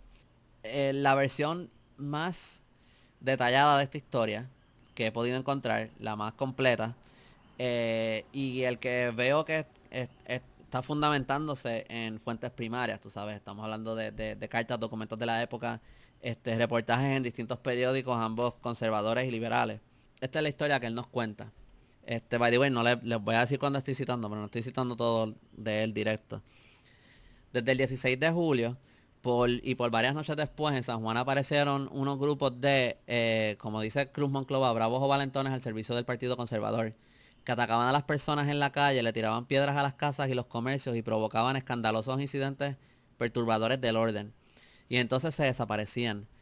El 19 de julio en la calle Sol, un grupo armado con garrotes al mando de un zapatero llamado Miguel Martorell le dio una golpiza a Laureano Vances de la Torre, director del periódico liberal La Araña. La próxima noche en la calle San Francisco le cayeron a palos al artesano don José Torres Gelpi y apedrearon la tienda de Andrés Cueto. Después de esto, esa misma noche le propiciaron otra pedrada a los músicos de la banda del batallón de artillería, mientras tocaban las retretas. Las retretas era la música que tocaban, eso era lo que anunciaba el toque de queda en la ciudad amurallada. Acuérdense que San Juan antes estaba amurallado, había un toque de queda. Que estaban tocando las retretas en la plaza principal. Y fueron y le tiraron un montón de piedras. Estos actos que se estaban llevando provocaron aquí voy a usar las palabras de Cruz Monclova, provocaron un hondo desasosiego entre las gentes que hubieron de señalar con seguro instinto las recientes derrotas electorales de los conservadores como causa y autores de los hechos. Por unos días después no pasó nada, se quedó todo tranquilo, pero ya el 23 de julio regresaron los revoltosos a hacer de las suyas y del techo de una casa en la calle del Cristo le cayeron a pedradas a una compañía de la guarnición que acababa de terminar sus ejercicios en el Morro y se regresaba a sus cuarteles. Valdrich y sus oficiales en la fortaleza se enteraron de que esto estaba pasando y salieron hasta el lugar, pero no pudieron coger a los culpables. Ahora, lo que sí fue, y esto, ¿verdad? Como la mega casualidad del mundo, se encontraron con José Pérez Morís, que aparentemente él había estado dando un paseo cerca de la puerta de San Juan y pues de casualidad, ¿verdad? Qué conveniente. De casualidad se apareció por esa área. También parece que se encontraron con unos voluntarios que con la bayoneta en mano y dando gritos llamaban a tumulto a quienes les rodeaban, ¿verdad? Esto dice Cruz Monclova. Entre estos voluntarios se encontraba Antonio Salvá, quien era hijo político del conservador Bartolomé Borrás. Los voluntarios eran, por si no saben lo que son, los voluntarios era una institución que se creó luego del grito de Lares para mantener el orden en la población. Pero como nos dice Salvador Brau, se había transformado en arma del Partido Conservador y aspiraba a imponer su voluntad. De todas las fuentes consultadas, solamente el libro de historia militar de Héctor Andrés Negroni parece como que diferir en su versión de la historia. Obviamente yo sé que las distintas versiones que yo leí como que en términos de los hechos específicos pues hay variaciones, pero muchos de ellos lo cuentan de manera tan general que pues anyway, como que... Pero Héctor Andrés Negroni lo que nos dice es que el 23 de julio de 1871 se registró un motín en la ciudad capital. Según Pérez Morís, los paisanos apedrearon a los soldados y voluntarios de San Juan con el propósito de provocarlos. Añade Pérez Morís que con la provocación se intentaba más tarde pedir el desarme de los voluntarios. A mí me parece curioso y no sé, no quiero que esto suene carajo soy yo para estar criticando a un historiador, no quiero que esto se tome de mala manera, pero a mí me parece un poco raro que Negroni, como que el libro de Negroni se publicó para el quinto centenario del descubrimiento entre comillas. Como que este libro viene mucho después se publica después que el libro de Cruz Monclova, que el libro de Adolfo de Hostos y que el libro de Salvador Brau. Como que porque él no... Y también el de Ribes Tobar, el de Federico Ribes Tobar. Porque solamente se está dejando llevar por la versión de Pérez Morís, que by the way se las voy a leer ya mismo. Pero como que eso me parece un poco raro. Según Negroni, como que eran los liberales porque querían pedir el desarme de los voluntarios. Eh, lo que está contando Negroni es mucho más suave que lo que dice Negroni, que lo que dice Pérez Morris. Pero nada, vamos. eh, Voy a seguir con la historia y después voy a volver para atrás y les voy a contar la versión de Pérez Morris. El 24 de julio, en respuesta a los motines de la ciudad, ¿verdad? Esto es un día después de que pasa el suceso en que le están tirando piedra a los militares desde el techo en la calle del Cristo. En respuesta a esto, el gobernador Baldrich reinstituyó la estricta censura a la prensa que él mismo había eliminado. El 26 de julio declaró un estado de sitio. Un estado de sitio es un mecanismo, es como decir un estado de guerra, un estado de emergencia, una ley marcial, ese tipo de cosas que es como que bajo ciertas circunstancias tú puedes convocar el estado de sitio para que el gobierno tenga más poderes para manejar la situación. En el caso de un estado de sitio, las circunstancias serían más como algún tipo de un disturbio interno, como un motín, una insurrección, ese tipo de cosas. So, el estado de sitio en San Juan que se instituyó prohibió grupos de más de 3 personas, toda voz, grito o acción que perturbe la tranquilidad pública, el uso de armas, fueran armas blancas o armas de fuego, y todo escrito o publicación que tienda a subvertir el orden. Estas medidas fueron, o sea, causaron mucha conmoción en San Juan y tanta gente abandonó la ciudad en respuesta que San Juan quedó prácticamente desierta.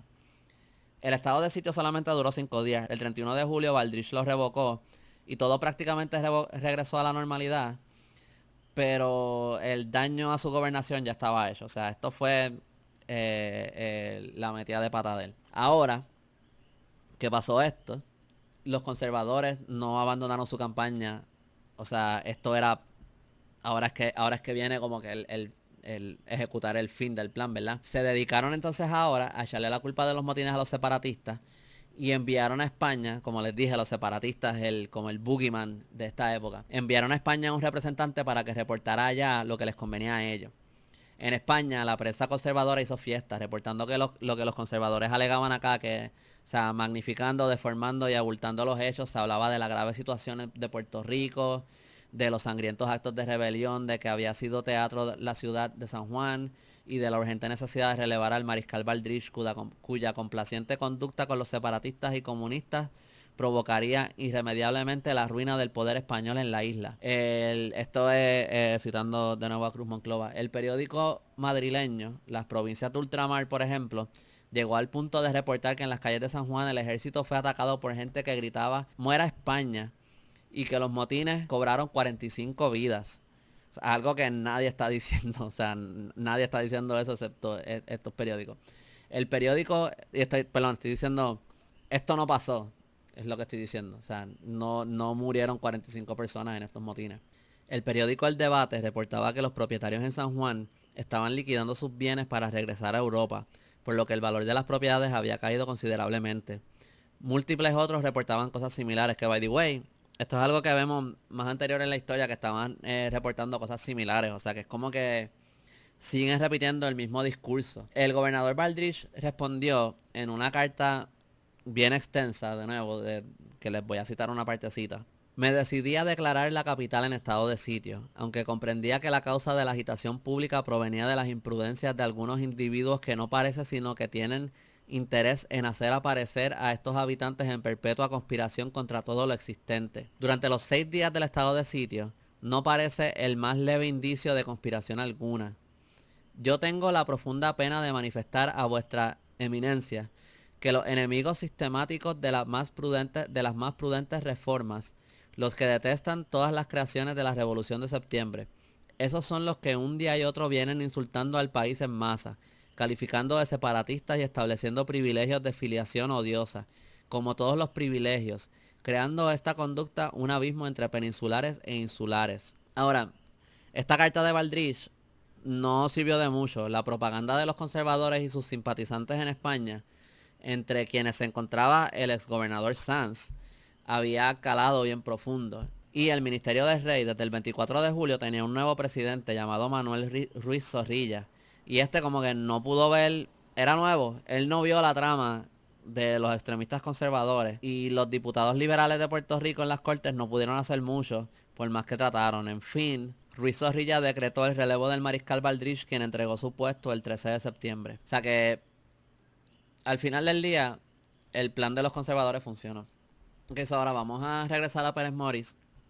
En su libro, en el mismo que les enseñé ahorita, Historia de la Insurrección de Lares, él incluye en la conclusión su versión de los hechos. Este libro, como les dije, se publicó en 1872. O sea, no es mucho tiempo después de que Baldrich fue removido de su puesto. Y José Pérez Morris nos dice sobre el motín de las Pedradas. Esos son, déjame ver aquí, literal es lo último del libro. Son las últimas 2 páginas. No sé si se está viendo en cámara. Él dice: bien quisiéramos informar a nuestros lectores acerca de la índole, el origen y las tendencias de los acontecimientos que tuvieron lugar en esta ciudad de Puerto Rico en julio de 1871, cuando grandes grupos de... Estas son las palabras de él. Cuando grandes grupos de negros apedrearon a los soldados y voluntarios españoles con tan pertinaz insistencia que el general Baldrich se vio en el caso de declarar la población en estado de sitio.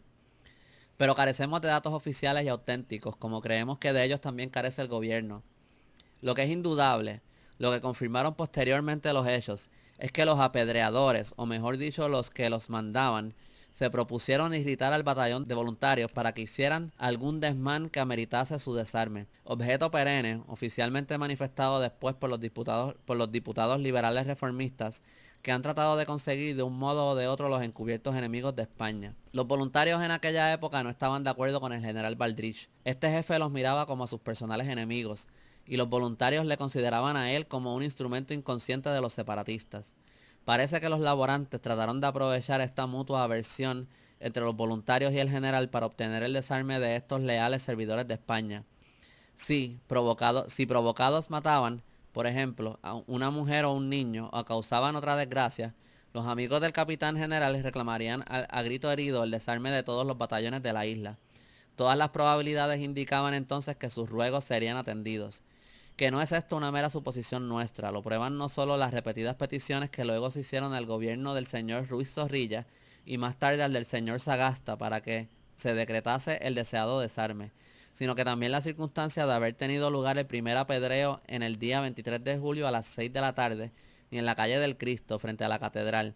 Aquel día tenía el batallón de voluntarios revista de armas en el campo del Morro, y a aquella hora regresaba a dicho batallón. El motivo de no haber caído sobre él la granizada de piedras que cayeron sobre un grupo de soldados que pasaba por enfrente de la catedral fue que el batallón, en vez de bajar como acostumbraba por la calle del Cristo, lo hizo por la de San José.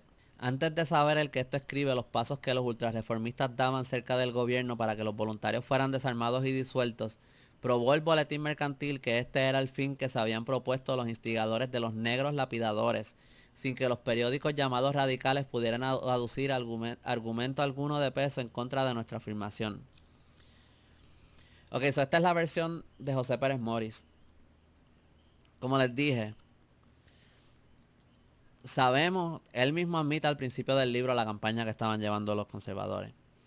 Sabemos que él se apareció por allí en la noche que estaban tirando las piedras por la calle del Cristo, donde de repente él tiene un montón de detalles de por dónde estaban caminando los soldados y todo eso.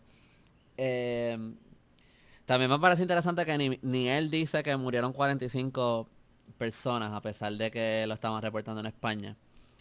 Y también o sea, bueno, voy a seguir para adelante. No voy a quedarme stock en esto. Pero o sea, creo que es importante recordar que Lidio Cruz Monclova menciona, cita y tiene la documentación de las personas por nombre y apellido de algunas de las personas que estaban llevando a cabo estos motines. Se las mencioné más atrás. Nada, vamos a seguir. Después de que pasa todo esto, ¿verdad? Gabriel Baldrich entregó su mando el 13 de septiembre y 2 semanas después abandonó la isla, tras una espléndida despedida y numerosas manifestaciones de afecto, nos dice Sarramía. En España, Baldrich luchó en la guerra carlista y aseguró la paz en las provincias de Tarragona. fue diputado a capitán general de Cataluña y luego de Andalucía, al igual que senador y ministro de guerra. Vivió en España hasta su muerte en 1885. Y por si tienen dudas, por si acaso, la urbanización Baldrich en Atorrey no tiene, su nombre no viene del gobernador Baldrich, no parece que viene de él. Me parece que viene de un Gerardo Baldrich Gómez, quien junto con José J. Salgado fue el primer propietario del cine Roosevelt. O sea que, por si lo estaban pensando, si llevan a lo mejor todo el video pensando, Gabriel Baldrich será, por eso es que se llama Baldrich, parece que no. Anyway, vamos a seguir. Después de Baldrich, los gobernadores en Puerto Rico, Baldrich fue sucedido por Ramón Gómez Pulido, quien gobernó por menos de un año, seguido por dos gobernadores que durarían 3 meses cada uno, luego por uno que duraría un mes. Ese gobernador que duró un mes como gobernador, mala mía por decir la palabra tantas veces, fue bajo su administración que se abolió la esclavitud en Puerto Rico. Y después de él vino otro que duró casi un año. El periodo que luego se conocería como el sexenio democrático o el sexenio revolucionario, que empezó con la Revolución Gloriosa, se terminaría a finales de 1874 con la restauración borbónica.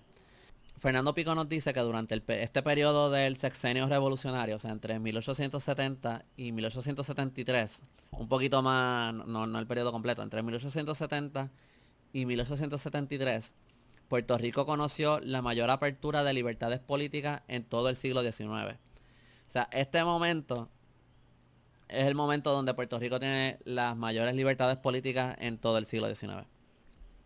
El 2 de febrero de 1874 volvió a ser gobernador en Puerto Rico José Laureano Sanz. O sea, esto es antes de la restauración borbónica, es que él vuelve a ser gobernador. Y su mando terminó en noviembre de 1875. O sea que durante su gobernación es que viene la restauración borbónica. Uno de sus primeros actos fue eliminar el artículo 1 de la Constitución española que protegía los derechos individuales de sus súbditos.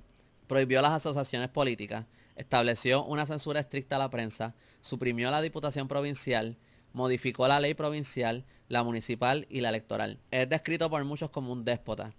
Con la restauración borbónica, Sanz recibió los poderes omnímodos que tenían los gobernadores del pasado, con los que eliminó el derecho de reunión y eliminó los ayuntamientos.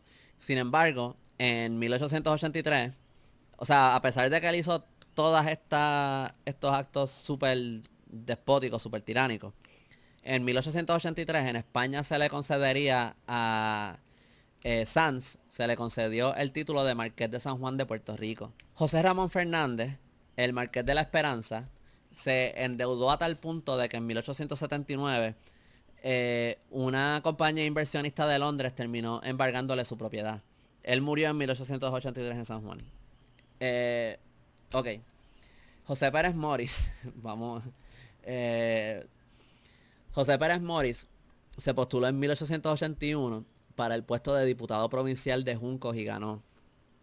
Sin embargo, Juncos era un pueblo reconocido como mayormente liberal y la victoria de Pérez Morris fue cuestionada por muchos como fraude, como un aparente fraude. O sea, ¿cómo es posible que gane un conservador cuando Juncos es liberal? Ya Pérez Morris era muy despreciado en Puerto Rico desde antes y esto solo ayudó a que el odio hacia él creciera. Y parece que él no ayudó mucho a las cosas porque él llevó a cabo un mega banquete y también hizo una manifestación pública por el pueblo, ahí como que haciendo alboroto y cosas y todo el mundo mirando como que...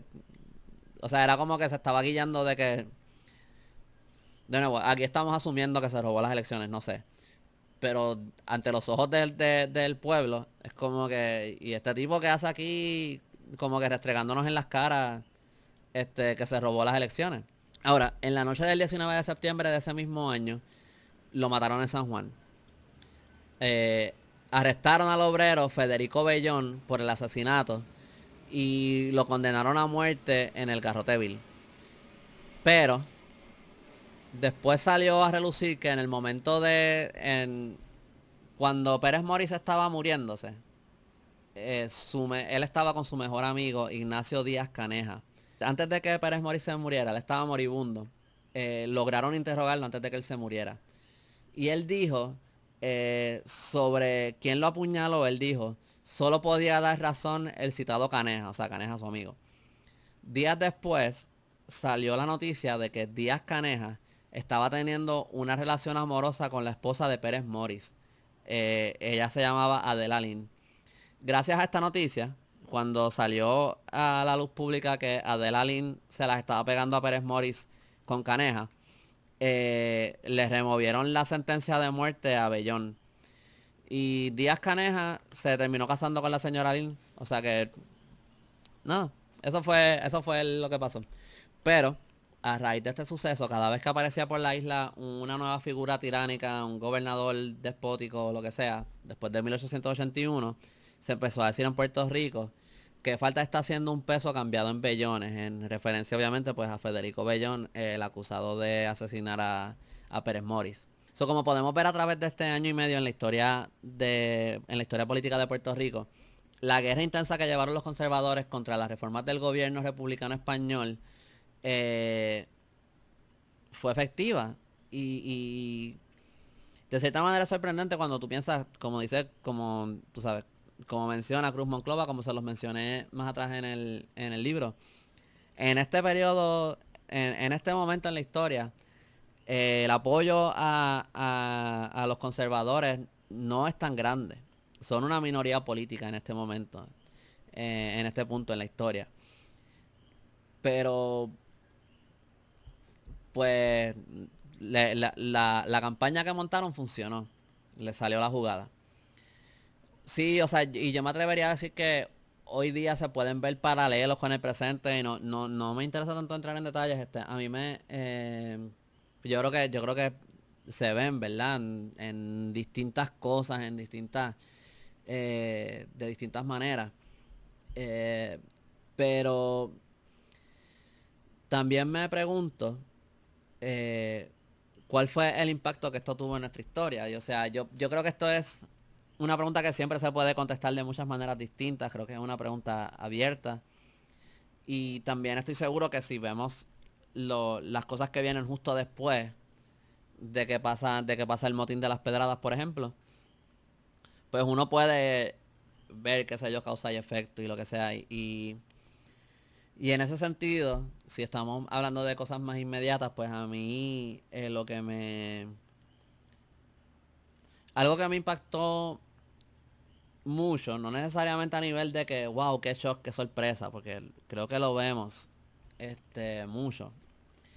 Pero, anyway, por la razón que sea, como que me impactó ver al nivel en que pueden ir las personas que lo que quieren es mantener el status quo al nivel de propaganda, al nivel de violencia que pueden recurrir para mantener las cosas como son. Porque, ¿verdad? Si tú, si tu poder, si tu riqueza dependen de status quo, pues tú vas a hacer lo que sea por mantener eso, aun si el resto del país no está en las mismas, ¿verdad? Aun si el resto del país está viviendo en condiciones no muy buenas, ¿verdad? En condiciones deplorables. Eh, pues siempre van a haber figuras dentro de esos círculos que van a hacer lo que sea por mantener las cosas como están. Y el resto de la gente que se chave, ¿verdad? Y eso yo creo que es lo que vemos aquí. También otra cosa que vemos es que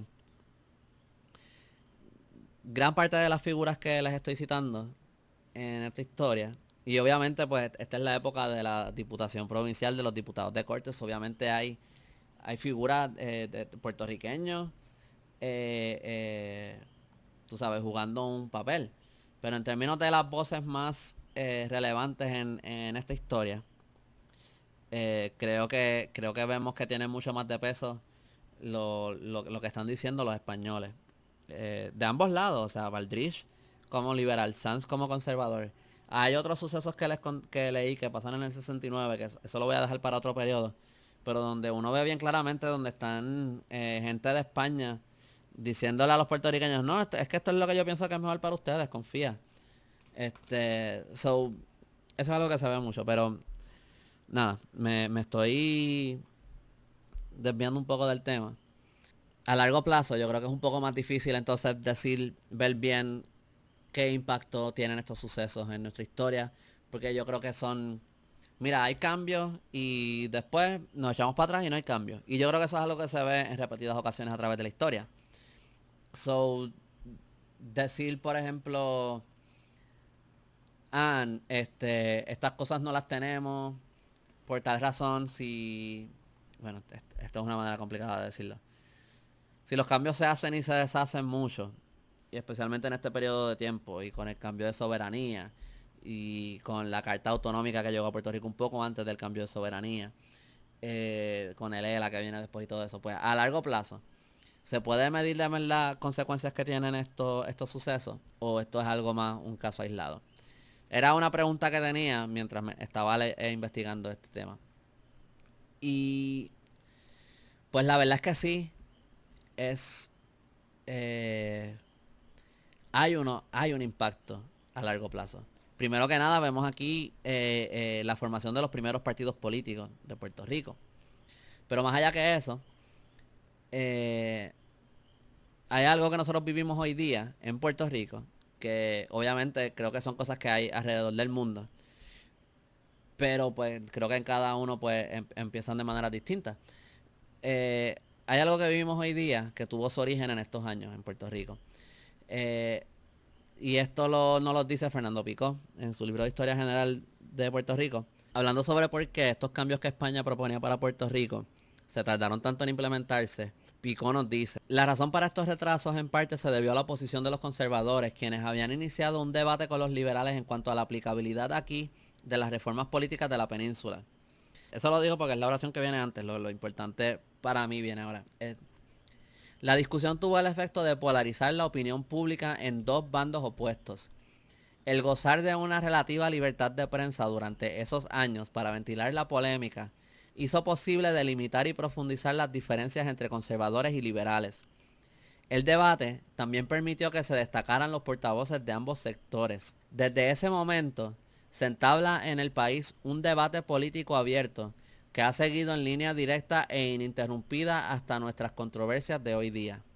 Y pues nada, con eso lo voy a dejar. Bueno, no sé si ya en verdad este es el final de la historia, pero pensé, yo nunca hago esto en estos videos, pero pensé enseñarle, estas son algunas de las fuentes que usé. Historia de la esclavitud negra en Puerto Rico de Luis M. Díaz Soler. Aquí él habla de la ley Moret y de lo de la ley de la limpieza de sangre. Obviamente está el libro de la insurrección, Historia de la insurrección de Lares de José Pérez Morris. Y aquí también tiene la introducción de alguien que le cité al principio, bueno, no al principio, cuando les estaba hablando de Pérez Morris. Tiene esta introducción de, ¿dónde es que está se me fue el nombre ahora? Kenneth Lugo del Toro. eh, que ahí él habla un poco de la vida de Pérez Morris y habla de su asesinato y todo eso. También tenemos este libro, Gobernadores de Puerto Rico, de Tomás Sarramía. Que ahí pues es un buen resumen de la administración de todos los gobernadores en Puerto Rico. Entonces también tenemos, by the way, mala mía, uso cualquier papel que encuentro para marcar los libros. La historia general de Puerto Rico de Fernando Pico, obviamente. Eh, Tenemos, lo uso un poquito también, qué pasó en Puerto Rico entre 1493 a 1900. Es una historia cronológica de Puerto Rico. Este, la historia de Puerto Rico de Salvador Brau, ¿verdad? Esto es de 2015. Este libro fue publicado en 1904, originalmente. Y entonces tenemos este libro que está... Por este libro fue que yo me enteré del motín de las pedradas. Estaba buscando otro tema y me enteré de esto. Historia cronológica de Puerto Rico de Federico Rivas Tovar. Este libro es un buen libro. También tenemos aquí la historia militar de Puerto Rico de Héctor Andrés Negroni, que fue otro de los que les mencioné que cuenta una versión del motín. Y 5 siglos de historia de Francisco Escarano, Puerto Rico 5 siglos de historia. Este libro debería explicar, yo tengo otra edición, creo que es la primera edición que tengo. Y ese libro de la primera edición, que es más grueso, lo que es que no lo tengo aquí en el escritorio, tiene una información que no está en este. Y la información, hay información que yo saqué para este video que lo saqué de la primera edición, que no está en esta edición. Y aparte de eso, el otro libro que usé, no se los puedo enseñar porque fue de la biblioteca de la UPR. No lo tengo, es el libro de Lidio Cruz Monclova. Son 5 tomos. Yo usé la primera parte del segundo tomo. No, bueno, no, perdón. Son 5 libros, no son 5 tomos. La información que yo saqué es la primera parte del segundo. ¿Cómo es? La primera parte del segundo tomo. El capítulo de Gabriel Baldrich, en verdad son 2 capítulos, es como la parte de un capítulo y parte de otro, en total son 135 páginas. Pero ese libro, pues yo fui a la biblioteca del UPR, le tomé fotos a cada una de las páginas y después lo traje aquí y lo leí como fotos en la computadora, para poder contarles esta historia. Y aparte de eso, pues obviamente van a ver las fuentes en la descripción del video. Este, y también hay algunos enlaces de algunos detalles que saqué de distintos de distintos websites para completar alguna información. La Constitución de 1869 está en una página de Wikipedia, está completa la Constitución de 1869. Y también el libro de Adolfo de Hostos también es un PDF que encontré online. Ese tampoco se los puedo enseñar porque ese no es un libro que tengo impreso. Pero nada, con eso los dejo. Gracias por escuchar este video. Me imagino que quedó larguísimo. Me imagino que no le voy a poner imágenes porque no me va a dar tiempo y porque la computadora no lo aguanta y ni siquiera recuerdo si dije esto al principio del video. No sé si se dieron cuenta, pero ya es de noche y yo empecé a grabar esto de día. Así que nada. Gracias por escuchar. Si les gustó esto y no lo han hecho todavía, denle subscribe, denle a la campanita de YouTube para que les notifique cada vez que subo un video nuevo. Y nada, hasta la próxima. Gracias.